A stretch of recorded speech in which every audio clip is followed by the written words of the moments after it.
cobaan darah tinggi atau sering sakit kepala, coba ada nggak? Enggak ya, belum ada. Atau mungkin dari orang tuanya punya yang tensi darahnya tinggi? Oh enggak, mbaknya enggak. Kalau mbaknya? Sudah? Oh saudara. Kalau masnya? Jadi sedikit jelasin ya. Kenapa kita di sini ngambil topik ini? Karena kita di sini kebanyakan anak remaja sama orang tua sudah punya tensi yang sangat tinggi. Contohnya remaja yang sering begadang. Sekarang kan banyak remaja yang begadang. Jadi mereka begadang makan tidak teratur itu membuat tensi tinggi. Contohnya namanya itu hipertensi. Jadi itu masalah utamanya itu kira-kira mbak-mbak atau mas-mas ini ada yang mau ditanyain nggak tentang tensi tinggi atau punya yang sering ngeluh kalau aduh aku tiba-tiba pusing kebanyakan makan ini tiba pusing karena begadang, kira-kira ada nggak temennya yang suka ngeluh kayak gitu? Mungkin dari teman-teman bisa dibantu. Iya boleh kak, boleh.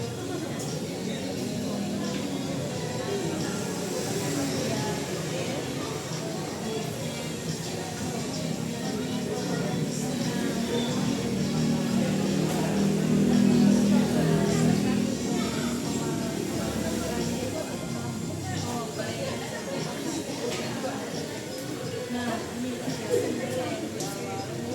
soalnya gini, tensi tinggi sama asam lambung itu hampir sebelah yang kita ketahui itu gejalanya dari kurang makan, maksudnya makanannya nggak normal gitu ya.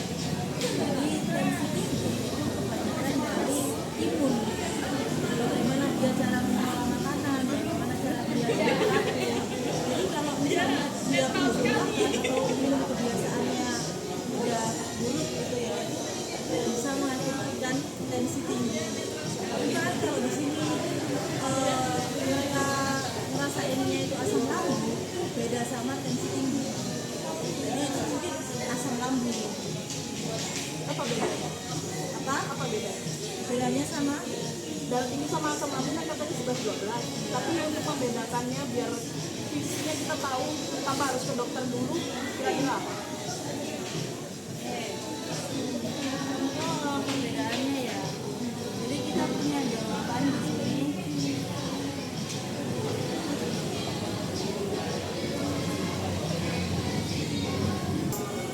Oke, buat asam lambung perbedaannya 11-12 sama tensi tinggi itu pemicunya itu dari makanan. Contohnya dia kalau tensi tinggi dia itu sering mengkonsumsi barang tinggi berlebihan. Tapi kalau asam lambung itu perbedaannya dari segi dia makanannya teratur atau tidak. Itu perbedaannya. Oke. Ya, memang perbedaannya itu nggak bisa dilihat dari kata-kata. Harus ada pertanyaannya, harus dikasih pertanyaan. Nggak beda karena mana nih? Iya, memang nggak bisa dilihat kayak kasat mata nggak bisa dilihat. Maaf, tapi di sini kan pertanyaan secara fisik. Nggak ada kalau memang dari siapa kita nggak lihat. Oke, dari secara fisik emang tidak terlihat ya. Cuman di sini kita kan kalau selaku nakes atau orang yang berkuliah di fakultas kesehatan itu pasti melakukan riset terlebih dahulu. Contohnya, kamu datang ke kami, kamu tanya kalau misalnya kamu punya keluhan ini, baru kita bisa melihat penyakit apa yang kamu idam. Itu. Jadi kalau dilihat perbedaan fisiknya kita lihat aja nggak bisa. Harus ada tindakannya. Oke, kenapa tadi sudah ya terjawab ya Pak?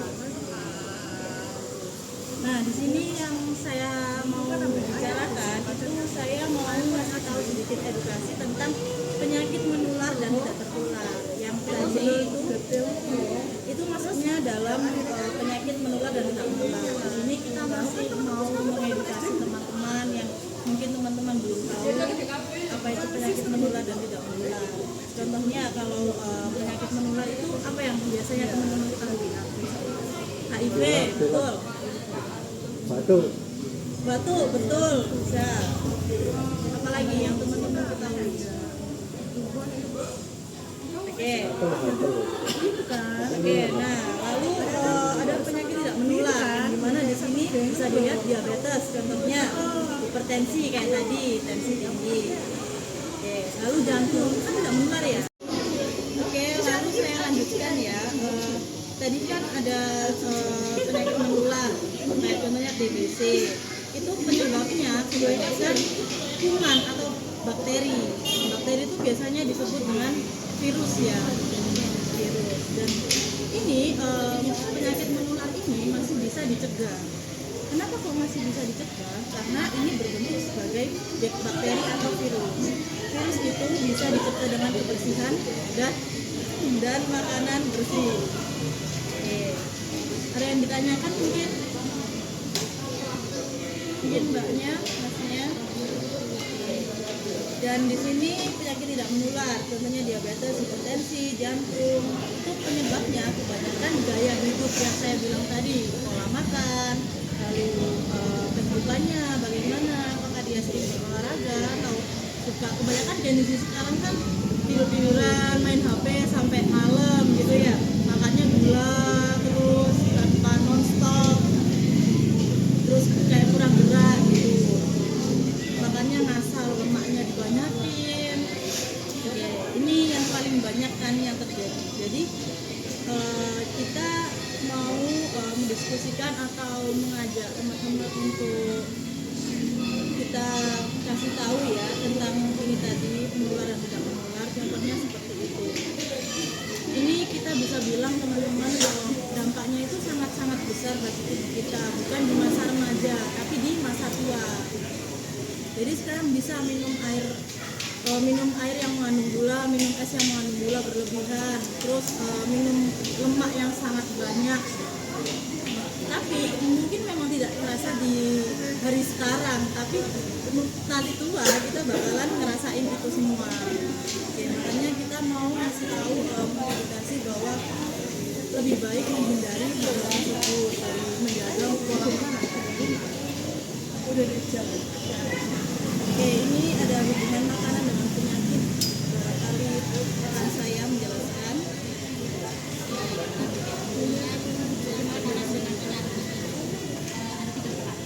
Yang pertama itu yang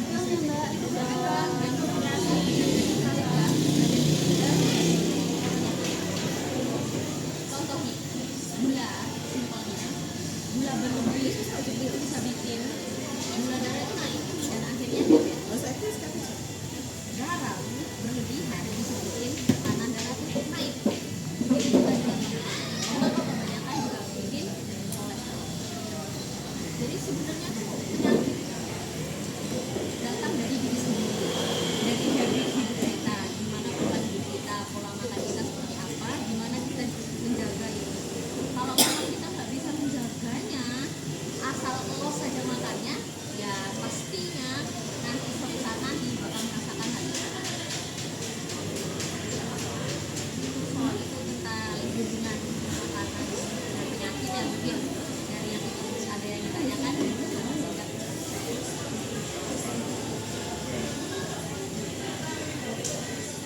Bisa ditanyakan? Mungkin kalau penjelasannya kurang dari tiga itu mungkin Bapak masih belum ini ya, ada pertanyaan. mungkin lanjut ya. Iya. Yang lanjutnya itu ada prinsip. Jadi teman-teman ini pernah nggak kayak sering, aku harus makan apa ya biar turun berat badanku? Aku harus makan apa ya biar aku nggak pusing? Harus makan apa ya biar garamku kurang? Pernah nggak teman-teman mikir kayak gitu? Pasti pernah lah ya. Nah, kita ada sedikit contoh makanan yang mungkin bisa dikonsumsi oleh Gen Z sekarang yang mungkin merasa hidupnya belum sehat-sehat banget ya. Jadi kita bisa ngasih tahu bahwasannya ada makanan yang perlu kalian makan. setidaknya sekali sehari yang dimana itu membutuhkan karbohidrat, bukan kayak misalnya pagi-pagi bangun tidur langsung makan segelas. Itu udah salah ya yang pertama. Nah di sini kita bisa kasih tahu kalau yang pertama kalian membutuhkan karbohidrat. Karbohidrat itu bisa dari nasi merah, jagung, kentang, ubi. Nasi putih juga biasanya itu pasti karbohidrat. Cuman kenapa kita harus memilih karbohidrat yang nasi merah, jagung, kentang atau ubi dibandingkan nasi putih? Karena dicernanya itu lebih lambat. Bisa jadi gini, dicernanya lebih lambat itu karena bisa mengurangi efek dari tubuh kita. Contohnya kita yang mau makan terus menerus ini buat yang diet, kita bisa merasa lebih kenyang oleh makanan ini. Biasanya kalau nasi putih karena dia sering mengandung garamnya itu sangat berlebih dan gulanya juga ya itu banyak di nasi putih, jadi dia lebih merasa cepat dicerna ketimbang nasi merah, jagung, kentang, ubi. Bisa juga menstabilkan gula darah kalau makan makanan karbohidrat seperti ini. Jadi itu tadi yang karbohidrat bisa dipahami ya, ini sedikit contoh saja. Terus di sini ada protein. Protein itu kebanyakan dari kalian ngertinya apa? Ikan, ayam? Oke. Nah, protein itu adalah sebenarnya makanan ini buat pembentuk tubuh. Contoh untuk menyeimbangkan tubuh kita. Itu yang dinamakan protein. Jadi protein ini bisa dari hewani dan juga nabati. Jadi biasanya kalau ada karbohidrat sudah pasti ada protein. Protein ini bisa dari ikan, ayam, dan telur. Cuman di sini kita mengatur makanannya aja ya. Kenapa protein ini tadi harus seimbang sama karbohidrat. Nah kalau dari nabati ada tempe sama tahu. Kebanyakan itu kan yang diketahui ya. Itu bisa diimbangi juga. Nah kenapa protein lebih penting daripada karbohidrat? Kalian bisa makan protein aja tanpa karbohidrat. Contohnya kita makan protein aja udah bisa memperbaiki tubuh. Apalagi kalau kita imunnya lagi turun, sakit, itu kalau kita makan protein aja itu udah cukup tanpa karbohidrat. Oke, bisa dilanjutkan rekan saya.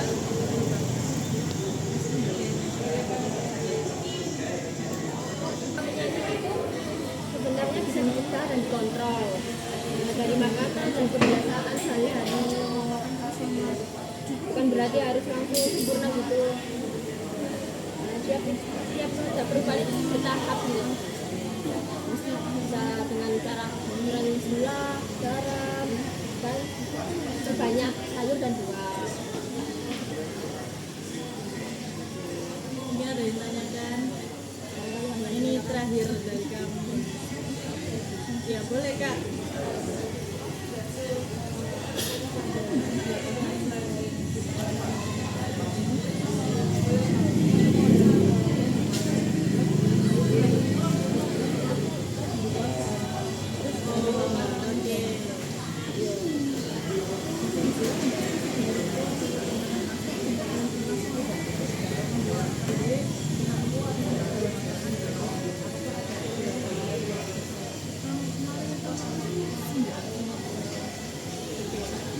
Oke, ini sedikit bisa saya jawab ya. Kalau pengganti gimana cara ngatasin tensinya rendah tadi kan? Oh intinya penyakit yang didapatkannya terus kakak nggak bisa jalan keluar atau cari makan. Bisa kita bisa kasih salah satu contoh hal yang bisa kakak lakuin di rumah tanpa keluar. Tapi ini sebaiknya tidak dilakukan. Soalnya ini memang dari medis ya sarannya seperti itu. Kakak bisa menunggu bantuan dari medis sambil yang pertama sudah pastikan tidur dulu di kasur. Karena kami waktu itu melakukan salah satu praktik untuk mengatur gula darah atau tensi yang rendah. Jadi kita melakukan yang pasti kakak ini bahasannya kayak kakak cukup tidur dulu sambil menunggu bantuan dan jangan membuka ponsel. Tapi kakak bisa contoh menghubungi teman dulu untuk minta tolong di kos atau ya gitu. Nah kakak bisa ngelakuin itu sambil kakak benar-benar terlentang ya relax. bisa relax dulu, jangan dirasakan kalau memang aslam contohnya kayak gitu. Kakak bisa telentang sambil ini namanya bantalnya ini ditinggiin gitu, sambil menunggu pertolongan datang. Tetap harus ada pertolongan datang. Kalau dibiarin di kos nggak ada yang keluar itu justru malah kita nggak ada solusi buat itu, karena yang pertama pasti solusinya di medis. Tapi kakak bisa mengganti itu tadi kakak. Kalau masih kuat kakak bisa melakukan sedikit-sedikit olahraga.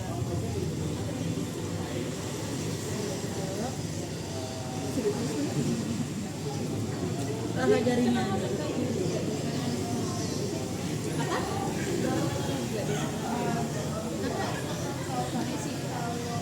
Kalau memang dia apa ya kritis dan emang dia nggak tahu kondisinya, kan beberapa orang kan masih belum paham dan nggak banyak orang juga yang periksa gitu.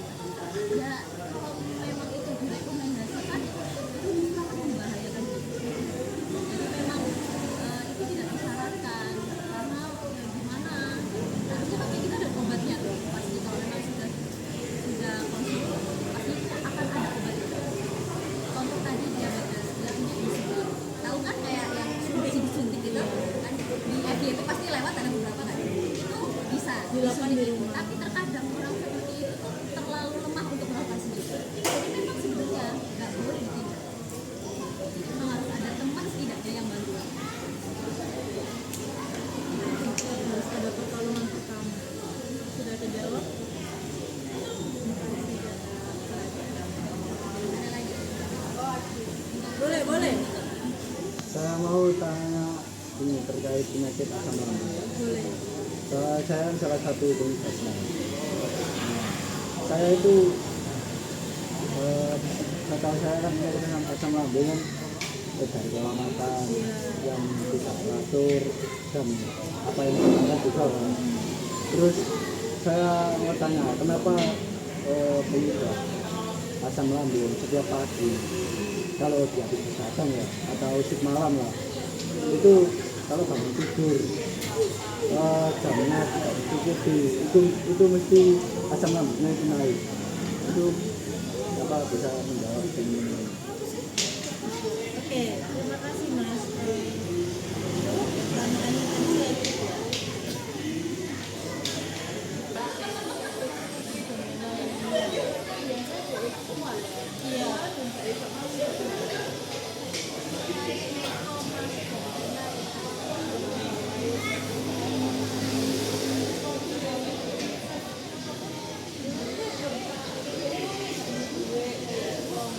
yang pertama ini ya, saya jelaskan dulu karena di sini kita melakukan tugas dan diskusi sebagai tema dari tugas ini yang disebut dengan FGD ini. Jadi kita sudah sama-sama belajar gitu.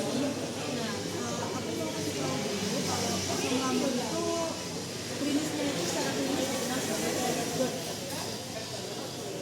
Jadi kondisi ini tuh terjadi ketika asam lambung naik tiba-tiba di kerongkongan dan menyebabkan mual.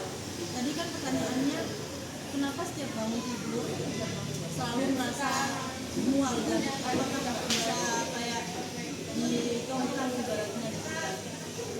Terus tadi tambahannya selain harus dikasih promak atau obat-obatan bisa nggak menumpang itu tadi. Yang pertama yang kami ketahui asam lambung memang terjadi sebagai diagnosa sebetulnya itu diagnosa. Jadi kayak penyakit yang memang disebabkan oleh diri sendiri, mau sembuh pun susah, mau diobati pun susah juga. Jadi kalau di dalam medis mau mengobati pun juga harus bertahap ada prosedur. Nah, ketika kalian ingin menumpang bagaimana caranya kita bangun tidur atau selain obat-obatan yang bisa buat ini tadi, itu sebenarnya tidak bisa. Kenapa kita bilangnya nggak bisa? Mungkin kita belum tahu pasti ya bagaimana kita rekam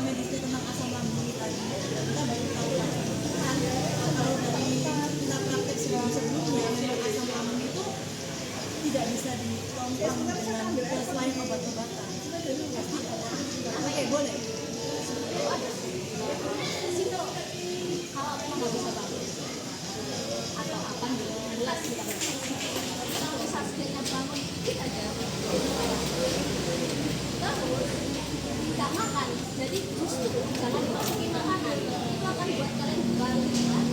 Terus jangan kayak biasanya orang itu kan kayak minum teh anget, minum ini susu, itu malah Iya, justru boleh. itu malah bikin naik.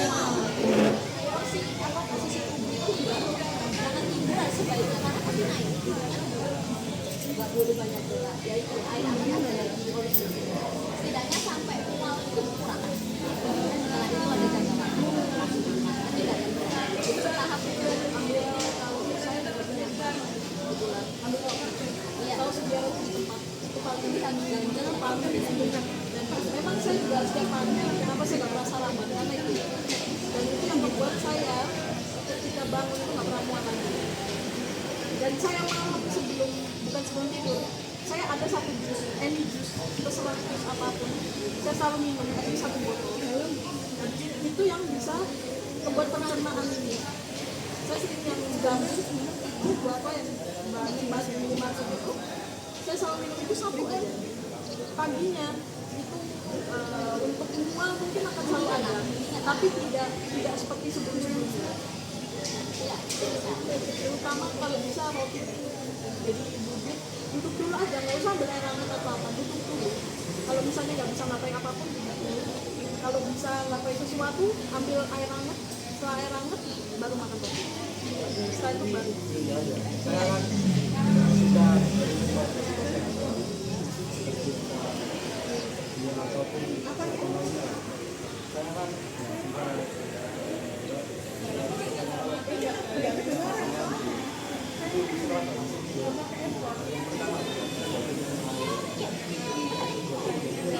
nggak salah.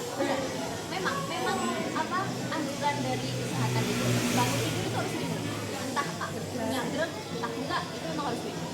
Karena itu menetralkan tubuh yang berhenti lah istilahnya pas tidur. Jadi memang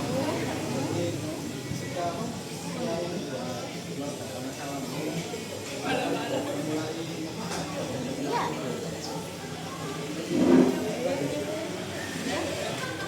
Tapi mungkin udah kejawab belum? Sudah ya? Sudah merasa terjawab?